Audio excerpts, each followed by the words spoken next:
అంగం గట్టి పడకపోవటం.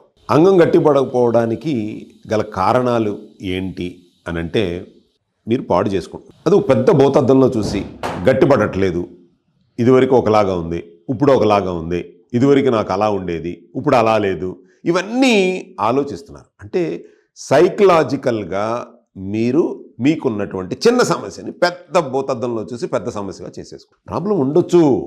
ప్రాబ్లం ఎందుకు ఉండొచ్చు? న్యూట్రిషనల్ డిఫిషియన్సీ వల్ల ఉండొచ్చు, పూర్ బ్లడ్ సర్క్యులేషన్ వల్ల ఉండొచ్చు, ఆ నెర్వ్ సెన్సిటివిటీ వల్ల ఉండొచ్చు, హార్మోనల్ ఇంబ్యాలెన్స్ వల్ల ఉండొచ్చు. వీటిని అడ్రస్ చేద్దాం రండి. ఆలోచనలతో మీరు చేసేది ఏమీ లేదు. ఆలోచించి తాత్కాలికమైనటువంటి మార్కెట్లో దొరికేటటువంటి కెమికల్స్ని వేసుకుని తృప్తి చెందుతాము అని అనుకుంటే జీవితంలో మిగిలేది అసంతృప్తి.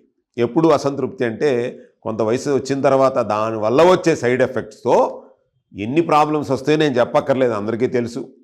ఇప్పటికీ చాలామంది మా దగ్గరికి వచ్చి, సార్ అనవసరంగా నేను అది వాడాను, ఇప్పుడు చాలా ఇబ్బంది అవుతుందండి అని అంట. మీరు చేయాల్సింది, కాన్సన్ట్రేట్ చేయాల్సింది ఎక్కడ తప్పు జరిగింది అనేది మిమ్మల్ని మీరు అసెస్ చేసుకోవాలి. First point. మీకు దొరకట్లేదు, ప్రాబ్లం దొరకట్లేదు, రండి మాట్లాడదాం, రండి కూర్చొని చెప్పండి, ఓపెన్గా చెప్పండి, సార్ ఏంటి ప్రాబ్లం ఏంటో చెప్దాం, మాట్లాడదాం.